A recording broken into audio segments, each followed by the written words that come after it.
신약성경 301페이지 갈라디아서 1장 6절입니다. 그리스도의 은혜로 너희를 부르신 이를 이같이 속히 떠나 다른 복음을 따르는 것을 내가 이상히 여기노라. 다른 복음은 없나니 다만 어떤 사람들이 너희를 교란하여 그리스도의 복음을 변하게 하려 함이라. 그러나 우리나 혹은 하늘로부터 온 천사라도 우리가 너희에게 전한 복음 외에 다른 복음을 전하면 저주를 받을지어다. 우리가 전에 말하였거니와 내가 지금 다시 말하노니 만일 누구든지 너희가 받은 것 외에 다른 복음을 전하면 저주를 받을지어다.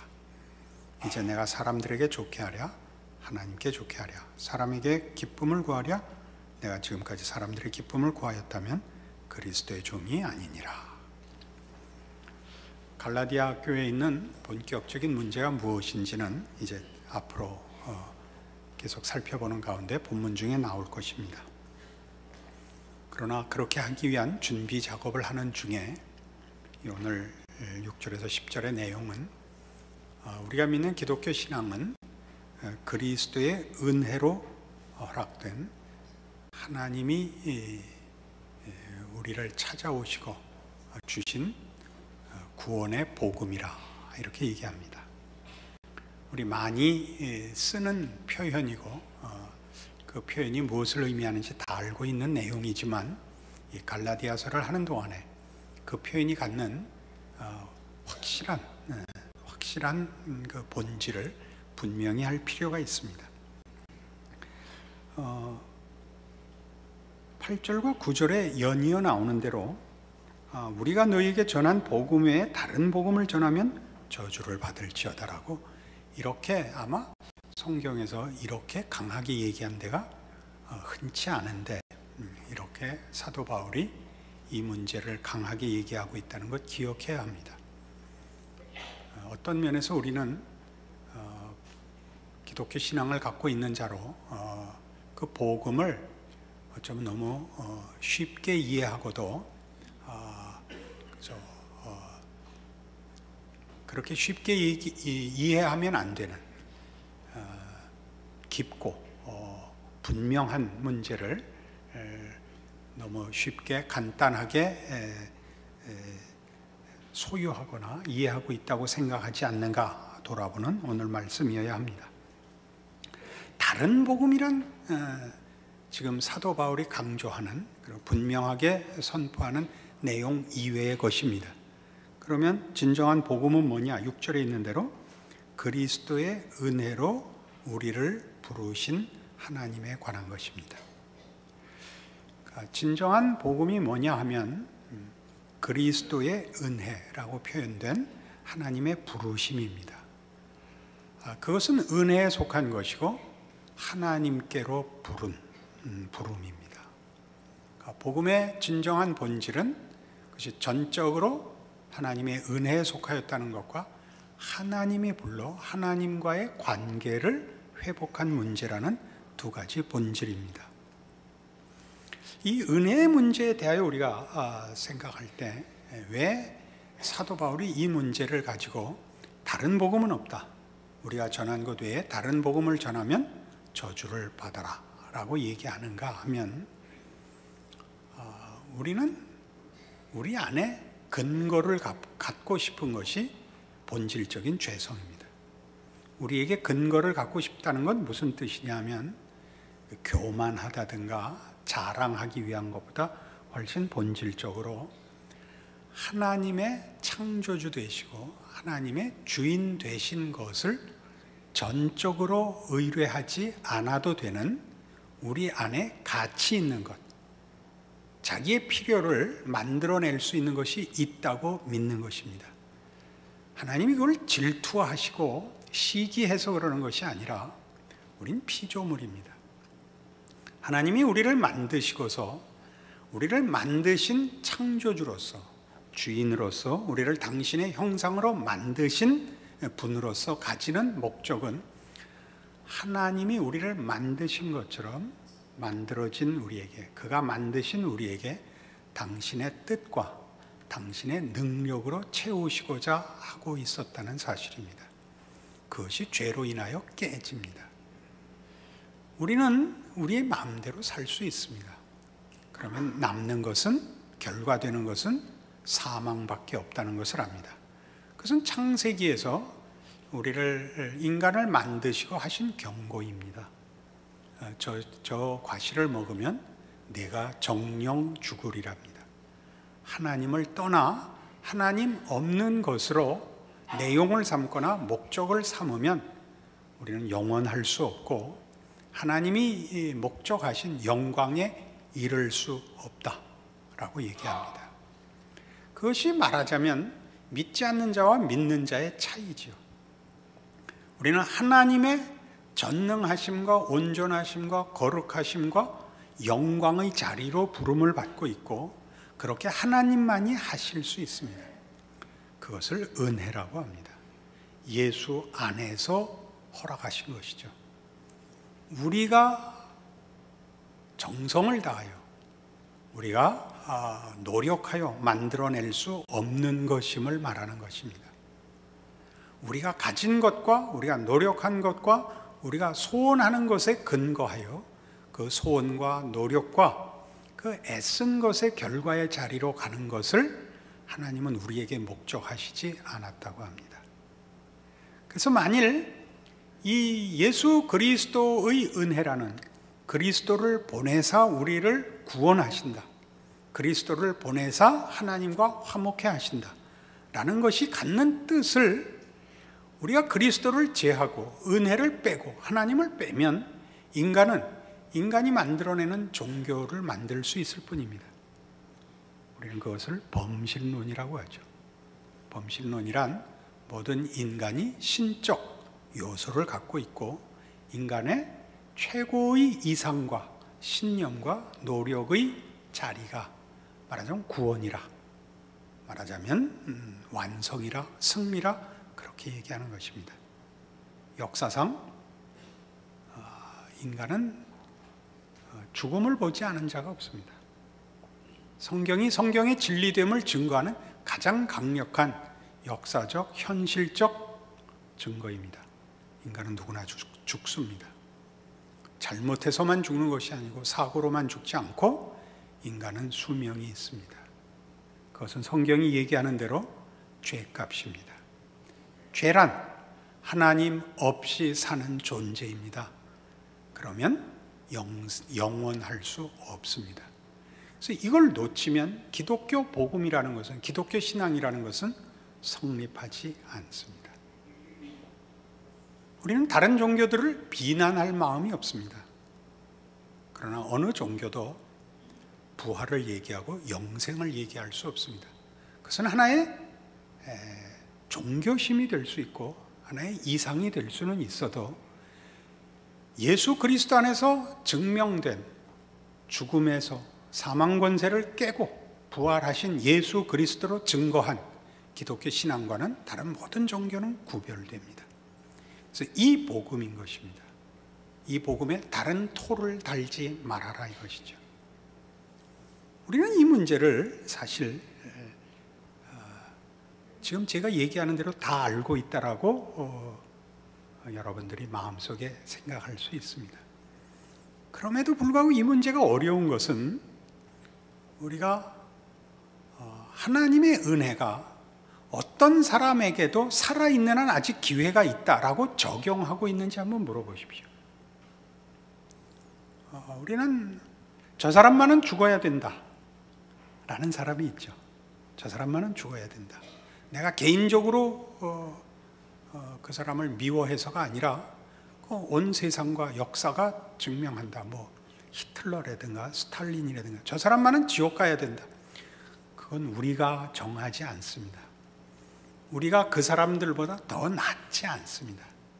저들과 우리가 방불한데 은혜로 구원을 얻었다는 사실을 알고 있어야 됩니다. 그래서 여러분 마음에 모든 정죄와 모든 교만함과 인간과 인간을 평가하는 데 있어서 자신감을 갖지 않으셔야 됩니다. 그것이 올바른 은혜에 대한 이해입니다. 그것이 없으면 내가 가지는 종교성의 어떤 인간적, 인위적 부분을 복음에 보태게 됩니다. 올바른 복음을 소유하고 있는 자라면 이런저러한 것이 있어야 된다 하는 것들은 조건으로서 은혜와 나란히 서지 못합니다.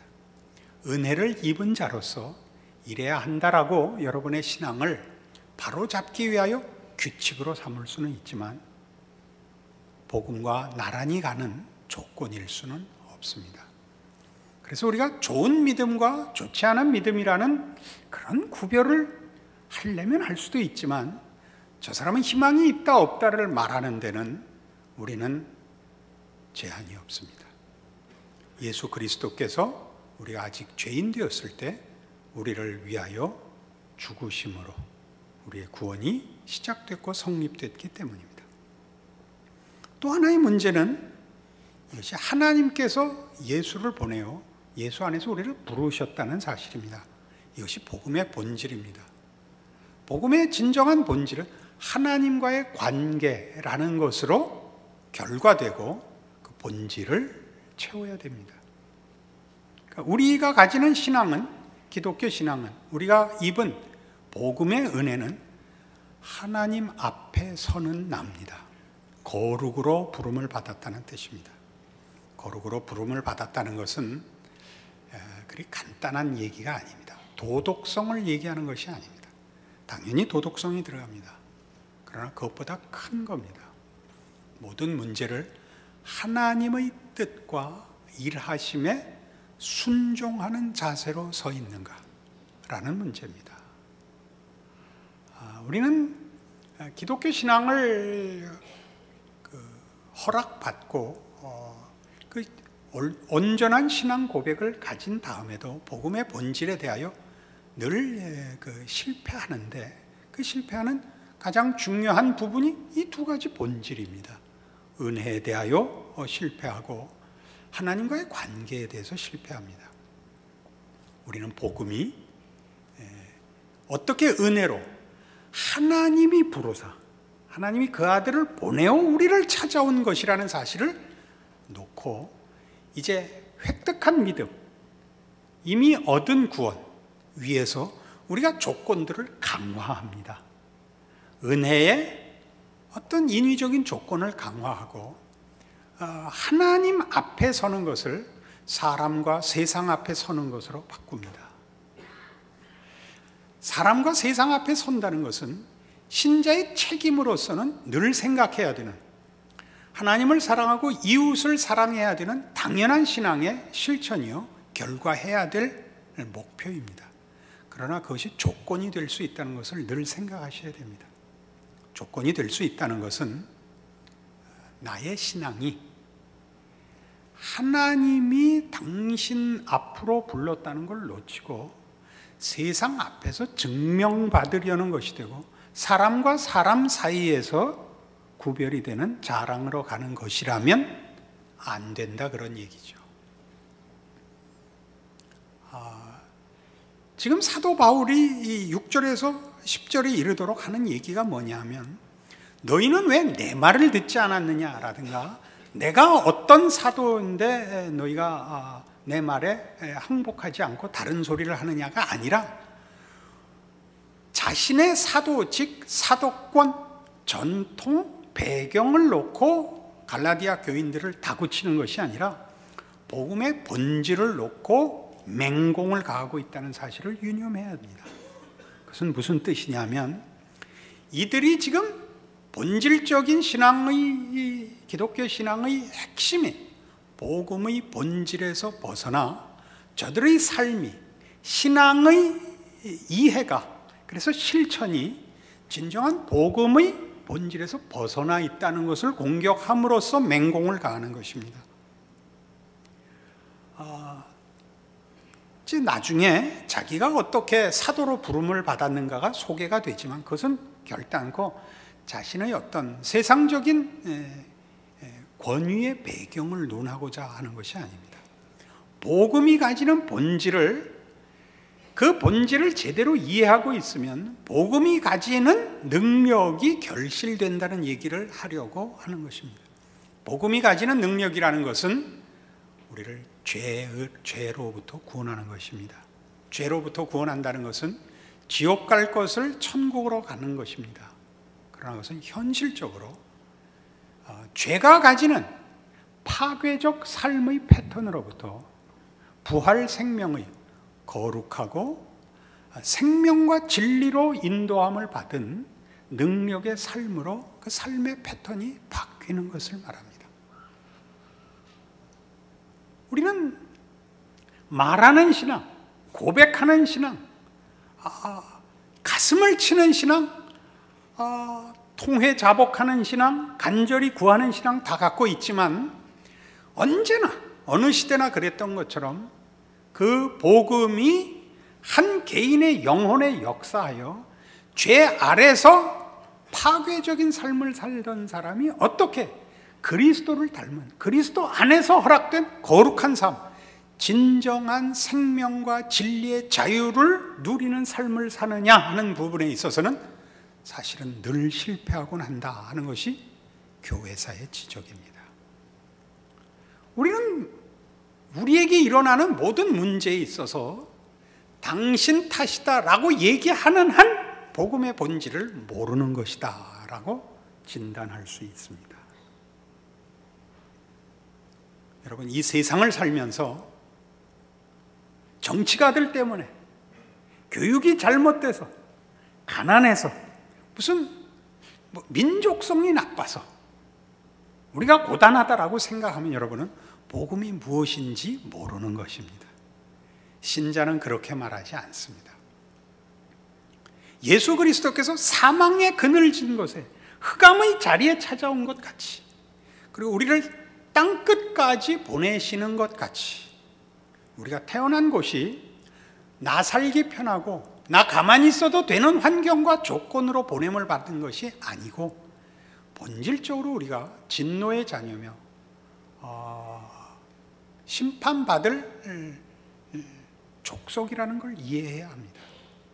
그래서 우리의 삶의 모든 고단한 것들은 환경의 잘못이 아니고 시대의 잘못이 아닙니다. 죄 때문에 어느 시대, 어느 장소에서나 피할 수 없는 현실입니다. 거기 예수 그리스도가 오시듯이 복음으로 말미암아 내가 하나님의 자녀가 되어 비치고 소금인 것입니다. 여러분은 모든 짐을 떠안으셔야 됩니다. 수고하고 무거운 짐진 자들아 다 내게로 오라. 내가 너희를 쉬게 하리라. 나는 마음이 온유하고 겸손하니 내 멍에를 메고 내게 배우라. 그리하면 너희 마음이 쉼을 얻으리니 이는 내 멍에는 쉽고 내 짐은 가벼움이니라.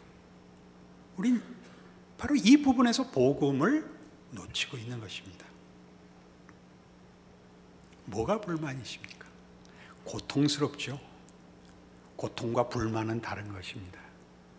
여러분, 개인적으로 육체의 어려움을 겪고 계십니까? 예수 그리스도께서 인간이 되어 오셨다는 것은 어떤 속박 속에 오신 것인지 아시겠습니까? 무한하신 분이 유한에 오는 겁니다. 제가 아는 선배 목사님이 근래에 은퇴하셨습니다. 이제 원로 목사님이 되셨습니다. 언제 만나서 물었습니다. 목사님, 은퇴하니까 어떠십니까? 좋아, 너무 좋아. 뭐가 좋으십니까? 갑옷을 벗은 것 같아. 갑옷을 벗은 것 같아. 예수님이 이 땅에 오셨을 때 아마 갑옷 속에, 무한하신 분이 갑옷 속에 묶이신 삶을 사셨을 겁니다. 여러분, 살면서 제일 많이 우리가 가지는 고통이 이것 아닐까요? 하나님, 이 짐을 풀어주십시오. 이 갑옷을 벗겨주십시오. 우리 기도할 수 있습니다. 당연히 기도할 수 있습니다. 하나님이 우리의 연약함을 돌보시기를 저도 소원합니다. 그러나 우리는 바로 예수 그리스도께서 걸으신 길로 부름을 받습니다. 복음으로 말이죠. 아무든지 나를 따르려거든 자기를 부인하고 자기 십자가를 지고 나를 쫓을 것이니라입니다. 나는 섬기는 자로 너희 중에 있노라입니다. 어떻게 하시겠습니까? 고통스럽지만 이것이야말로 하나님의 자녀가 걸을 길입니다. 고통을 면하고 죄 아래서 이기적으로 살고 독선적으로 살고 폭력적으로 사는 것은 복음과는 아무 상관이 없는 인생입니다. 아무 본질의 유사성이 없는 원리들입니다. 그것이 지금 사도 바울이 지적하는 것입니다. 너희는 복음에 지금 무엇을 덧붙이고 있느냐? 무엇을 제거하고 있는가? 보라 이거죠.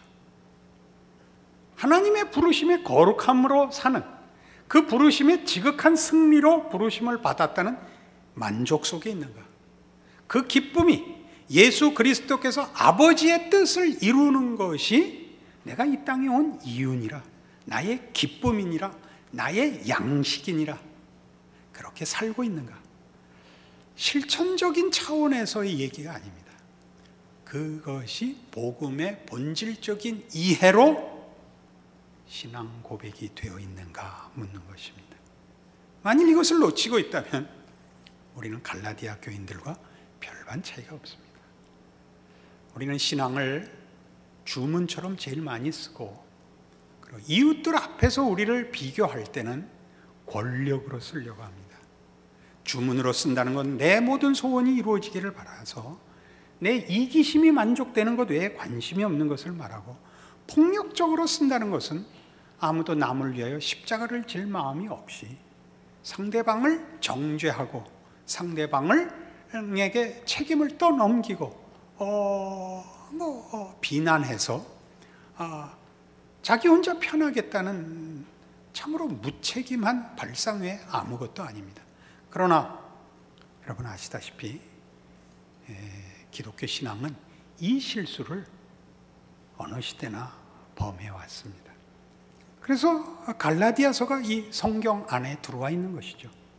그래서 어느 시대, 초대교회에 일어난 일뿐만이 아니며 중세에 일어난 일뿐만이 아니며 어느 시대나 예수를 믿는 신자들이 복음에 대한 감격과 구원을 고백하면서 하는 실수이기 때문에 여기 성경으로 들어서 있는 것입니다. 그래서 우리는 복음을 다른 것으로 증명하려고 해서는 안 됩니다. 복음을 용서하십시오, 이거는 조금 다른 문제지만 오늘 이렇게 인용할 수 있습니다. 병 나은 것으로 복음을 설명한다든가, 여러분 가난을 면하는 데 쓰는 것은 여러분의 기도가 하나님 앞에 연락받는다는 것은 얼마든지 쓸 수 있고, 하나님이 나를 사랑하고 내 편을 든다는 데는 얼마든지 쓸 수 있지만 복음의 본질은 아닙니다. 복음의 본질은 뭐냐면 내가 하나님 없이 사는 세상 사람과 다른 것입니다. 그 다름은 윤리 도덕보다 훨씬 깊게 영적인 것인데, 하나님과의 관계가 회복되어 예수 안에 있는 은혜로 하나님이 목적하신 삶과 채우시려는 내용으로 자신을 이해하고 자신의 삶을 바치고 있는가의 문제입니다. 실천적으로 완벽하냐를 따지는 문제가 아니라 그 본질을 이해하여 부르심에 자신을 순종시키려고 매일 자신을 처복종하며 회개하며 아파하며 갈등하며 노력하는가라고 묻는 것입니다. 그래서 복음은 우리가 복음을 설명하여 내가 잘 되면 복음이 설명되고 내가 못 되면 복음이 손해를 보는 문제가 아닙니다. 나 자신이 복음에 의하여 변화되어야 하고, 그리함으로써만 내가 빛이고 소금으로 이웃 앞에 설 수 있고 하나님이 일을 하실 수 있습니다.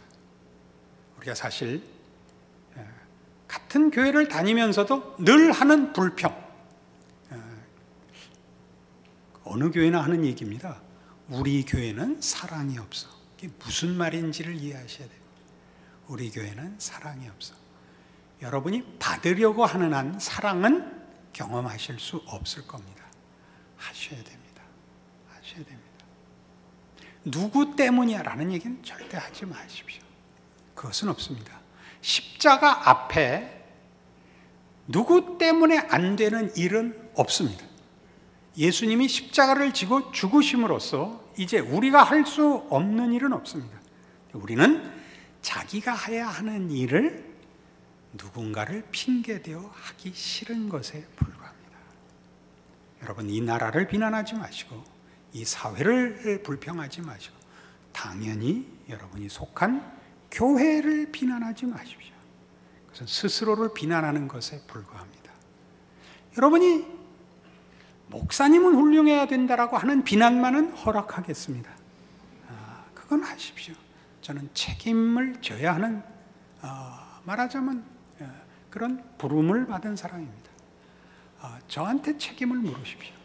그러나 그 책임을 묻는 것은 여러분이 더 크기 위하여, 더 하나님을 알기 위하여, 더 신앙적인 깊이를 깊이고 넓히고 채우기 위하여 요구하십시오. 비난하여 여러분이 해야 할 일을 안 해도 되는 것을 위하여 그런 말은 하지 마십시오. 이렇게 오늘 설교했다고 해서 여러분이 단번에 변할 수 있다라는 얘기는 아닙니다. 그러나 여러분이 안목과 분별과 방향에 있어서만은 분명해지셔야 됩니다. 이것은 여러분 자신에 관한 것입니다. 복음이 무엇인지 알고 예수를 믿어 하나님의 자녀가 되었다고 하는 여러분의 신앙 고백이 전제되어서 하는 얘기입니다. 이 오늘의 내용을 여러분이 수긍하고 거기에 복종하지 않는다면 여기 나온 얘기 그대로입니다. 그러나 우리나 혹은 하늘로부터 온 천사라도 우리가 너희에게 전한 복음 외에 다른 복음을 전하면 저주를 받을지어다. 무시무시하죠. 그건 특별히 저주받을 필요 없이 저주입니다. 신앙을 자신에게 적용하지 않고 타인에게 적용하는 것만큼 불행한 일은 없습니다. 모두가 다 불만이고 불평일 뿐입니다. 그 교회 계단이 12개인 것도 꼴보기 싫고 별게 다 꼴보기, 색깔이 브라운인 것도 꼴보기 싫고 그럼 확 핑크로 칠할까요? 여러분의 진정한 문제는 죄가 여러분을 아직도 시험하고 흔들고 있는 것이지 바깥의 환경과 조건에 있지 않습니다. 예수 안에서 준 복음, 그리스도의 은혜로 말미암아 부르신 일을 떠나지 마십시오. 그것이 사도 바울이 갈라디아 교회를 향하여 하는 불타는 무엇에? 복음의 능력과 복음을 허락한 하나님의 놀라우심에 대한 애타는 마음이 거의 분노로 쏟아져 나온 표현들입니다. 그 표현들이 가지는 진정성이, 진심이 여러분들에게도 전달이 되고, 그래 여러분의 신앙 고백이 여러분 자신에게 적용되고 결과되고 누려지고 넘쳐나기를 바랍니다. 기도하십시다. 하나님 아버지 은혜를 감사합니다. 하나님, 우리가 하나님을 아버지라 부르는 것이 얼마나 큰 것인지요. 예수를 믿는다는 것은 얼마나 놀라운 것인지요.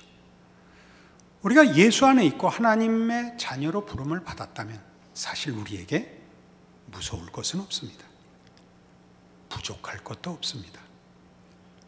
우리의 신자된 인생에 불만과 불평이 하나님과 하나님의 부르심과 예수를 보내신 사랑과 은혜에서 벗어나 있다는 것, 오늘 말씀으로 지적받습니다.